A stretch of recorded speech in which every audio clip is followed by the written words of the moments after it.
सिखा करके जा रहे हैं और कुछ सीख करके भी जा रहे हैं, तो अपने अनुभव साझा करेंगे।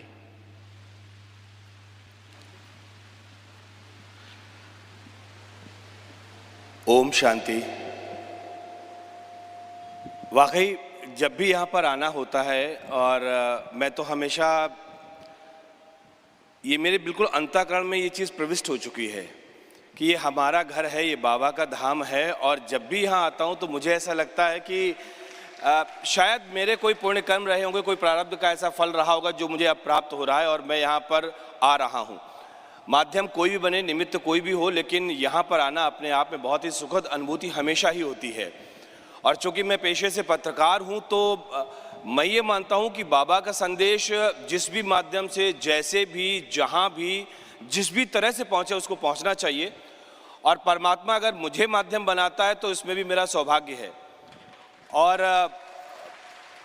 एक चीज़ जो अब मैं महसूस करता हूँ कि जीवन का या अगर इस पूरी धरातल पर, दुनिया में, इस पूरी पृथ्वी पर कोई भी विषय, कोई भी क्षेत्र ऐसा नहीं है जो कि पत्रकारिता से अछूता हो। चाहे वो विज्ञान का विषय हो, चाहे वो जैव विविधता का विषय हो, चाहे वो क्राइम और पॉलिटिक्स, तो सब लोग जानते हैं, लेकिन दुनिया में कोई ऐसा क्षेत्र नहीं है जो पत्रकारिता से अछूता हो। इसलिए बाबा का संदेश या परमात्मा का संदेश पत्रकारिता के माध्यम से अगर पहुंचाने का मैं माध्यम बन जाऊं, या मेरे जैसे हमारे जो ये भाई यहाँ पर बैठे हुए हैं ये लोग माध्यम बन जाएं, तो मुझे लगता है ये मेरा परम सौभाग्य है। और बहुत सारी बातों को मैं हमेशा इस बात को कहता हूं कि जो आपके एहसास होते हैं, जो अंदर आप अनुभूति करते हैं, उनको शब्दों में बयां कर पाना संभव ही नहीं होता है। क्योंकि जैसे ही शब्दों में हम बयां करते हैं अपने एहसास को, वो एहसास कहीं ना कहीं शब्दों के दायरे में बंध जाते हैं। और जब वो शब्दों के दायरे में बंध जाते हैं तो कहीं ना कहीं वो एहसास जो कि आपके मन के अंदर होते हैं, वो थोड़ा सा उसमें परिवर्तन आ जाता है। तो इसलिए जो मैं महसूस कर रहा हूँ इस वक्त, इस समय, जब मैं आप लोगों के सानिध्य में, आप लोगों के समक्ष यहाँ पर बैठा हुआ हूँ, खड़ा हुआ हूँ और ये बात कह रहा हूँ, उसको शब्दशः बयां कर पाना बहुत मुश्किल है। बहुत बहुत धन्यवाद। और मैं ये कहूँगा कि आप लोगों के दर्शन हमें मिलते, यहाँ पर आते हैं, एक अलग ही दुनिया है, एक अलग ही वातावरण है, एक अलग ही सकारात्मक ऊर्जा से ऐसा ये पूरा का पूरा वातावरण, पूरा का पूरा परिसर ऐसा ये ऊर्जान्वित रहता है कि अंदर आते ही जितनी भी समस्याएं होती हैं, यकीन मानिए, ये मैं अपने दिल की गहराइयों से इस बात को कह रहा हूँ, जैसे यहाँ से बाहर जाते हैं बहुत सारी समस्याएं आपको घेर लेती हैं, बहुत सारी चीज़ें होती हैं जो आपके मन मस्तिष्क में आती हैं, लेकिन जैसे ही आप यहाँ पे आते हैं, इस परिसर के अंदर आते हैं, पता नहीं ये कौन सा चमत्कार है जो मुझे यहाँ पर जब बांधता हूँ तो मैं दुनिया से अलग रहता हूँ। मुझे पता ही नहीं रहता दुनिया में क्या हो रहा है, लेकिन यहाँ की दुनिया अलग है। और इसीलिए जिस वक्त तक, जब तक मैं यहाँ पर रहता हूँ, बस मैं और मेरा परमात्मा, वो हमारे समक्ष और मैं उसके समक्ष, और उससे बात करना, उससे मिलना, उसके अनुभूति में रहना, उसके साथ हर कदम उसके साथ साथ चलना, या ऐसा महसूस करना कि वो आपके साथ चल रहा है। तो इतना अच्छा संयोग, इतना अच्छा वातावरण मुझे कहीं अन्यत्र मिलता ही नहीं है। और इसलिए आप सभी का बहुत बहुत धन्यवाद, जो आपके मुझे दर्शन हुए और आपने जो मुझे सम्मान दिया, उसके लिए मैं बहुत अभिभूत हूँ। निश्चित तौर पर मैं अपने अंतःकरण से आप सभी को बहुत बहुत धन्यवाद और बहुत ही कृतज्ञता मैं ज्ञापित कर रहा हूँ। बहुत बहुत धन्यवाद आप सभी का। धन्यवाद भ्राता मनीष वाजपेयी जी का। आप दूरदर्शन के कंसल्टिंग एडिटर हैं। दुनिया में कहते हैं चमत्कार को नमस्कार है। ब्रह्मा कुमारियाँ कोई चमत्कार नहीं करती हैं, लेकिन आपने अपने पॉजिटिव व्यूज़ में उस चमत्कार को महसूस किया, इसलिए आपको भी नमस्कार है। और अभी मैं निवेदन करूंगा भ्राता शरद द्विवेदी जी से, आप बंसल न्यूज़ के चैनल हेड हैं, आप भी अपना अनुभव हम सभी के साथ साझा करेंगे। ओम शांति। बहुत हृदय से आभार, हृदय से धन्यवाद। हम सब अपने जीवन में एक प्रश्न का उत्तर ढूंढते हैं कि मैं कौन हूं, क्यों आया हूं इस संसार में और कहां जाना है। हरिवंश राय बच्चन, जो अमिताभ बच्चन के पिता हैं, उनकी आत्मकथा में उन्होंने एक कवि की पंक्तियां उल्लेखित की हैं उस कवि एक व्यक्ति है जो पेड़ पर बैठे हुए एक प्रेत से कहता है कि मैंने अपने जवानी के सपनों को साकार किया, शहर की सबसे बड़ी कॉलोनी में सबसे अच्छा घर बनाया, खूब पैसा कमाया, खूब नाम कमाया। तो वो प्रेत विचित्र सी हंसी हंसकर कहता है, ऐसा किया तो नया क्या किया, कुछ नया किया हो तो बताओ।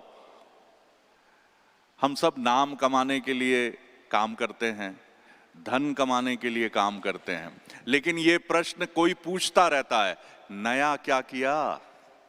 समझ पाए खुद को? मन में शांति है? बेचैनी कम हुई? पीड़ा कम हुई? कि अभी भी कोई कुछ आलोचना कर देता है तो गुस्से से मुंह लाल हो जाता है? अभी भी कोई निगेटिव बात सुनते हो तो मन में गहरी नकारात्मकता भर जाती है? क्या ऐसा है? तो उत्तर आता है, ऐसा है। उम्र बढ़ती चली जा रही है, 25 से 50, 50 से 75, लेकिन अंतर नहीं है। स्वांग है, नाटक है, संयमित होने का नाटक है। लेकिन जिस जगह आप हैं, जिस जगह हम हैं, जैसा मेरे प्रिय अनुज मनीष जी ने कहा, मैं भी यहां आया हूं तो हम जिस दुनिया में हैं वो बड़ी निर्मम दुनिया है। वहां हत्या है, वहां अनाचार है, वहां छल है, क्योंकि ऐसी खबरें प्रतिदिन हम पर हमले करती रहती हैं, वार करती रहती हैं। हम सोचते हैं समाज कैसा हो रहा है। ऐसी ऐसी घटनाएं, पुत्र ने माता पर प्रहार किया, पिता को मारा, और इससे जघन्य घटनाएं। हम भी मनुष्य हैं, हमें लगता है दुनिया क्या विश्वास के योग्य है।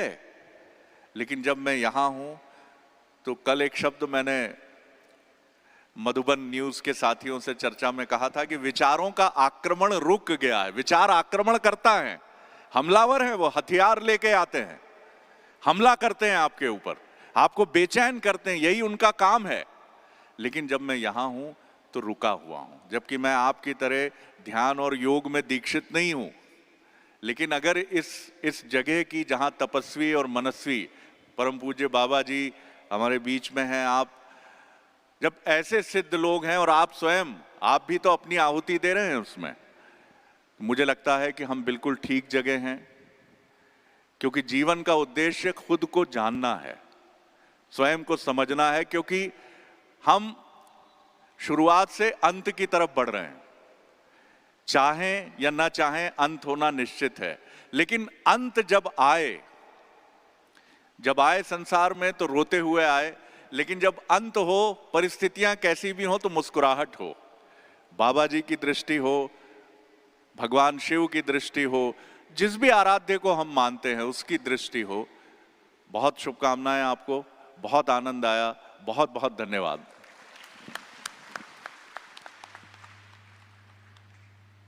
थैंक यू भ्राता शरद जी का। आपने कहा जिस जगह हम हैं यहाँ हम स्वयं को जानते हैं, और अंत जब आए परिस्थितियाँ कैसी भी हो तो हम मुस्कराएं, वो हम यहाँ सीखते हैं। Thank you, thank you. निवेदन करूँगा एबीपी न्यूज़ के वरिष्ठ संपादक भ्राता अभिषेक उपाध्याय जी से। उपाध्याय जी का भी अपना अनुभव निराला है, सुनेंगे हम। बहुत धन्यवाद, सादर प्रणाम आप सभी को।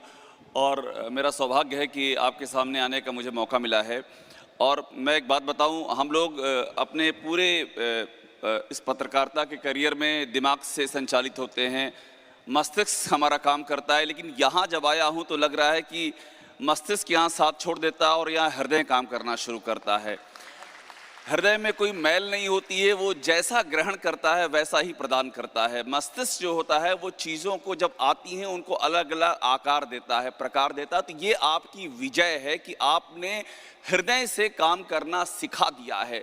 और मुझे लगता है कि आज मानवता के सामने सबसे बड़ा संकट ये है कि मानवता जो है वो मस्तिष्क पर जाकर अटक गई है, वो हृदय तक नहीं आ पा रही है। तो ये आपका क्रेडिट है, ये आपकी विजय है और ये आपकी शक्ति है। और मैं आपको अपनी ओर से कुछ कहने के योग्य नहीं हूं कि कैसे करना चाहिए, क्या करना चाहिए। मैं तो खुद, मुझे लगता है कि आप मुझसे कहीं आगे पायदान पर आ गए हैं, क्योंकि हम तो उलझे हुए हैं, सुबह से लेकर शाम तक अटके रहते हैं कि ये खबर कर लें या ये फोड़ दें या इसके खिलाफ कुछ कर दें। तो वो जो मायावी संसार उसमें हम चक्कर लगाते हैं, उसको पहचानते हैं फिर भी चक्कर लगाते हैं। ये हमारी व्यवस्था है। आपने उस व्यवस्था को तोड़ दिया है तो आप हमसे आगे हैं। मैं आपसे सीखने आया हूं यहाँ पर इतना मैं ज़रूर कहूँगा कि एक काम ज़रूर होना चाहिए कि जैसे मैं पत्रकार हूँ, हम लोग खबरें करते हैं, हमारे अभी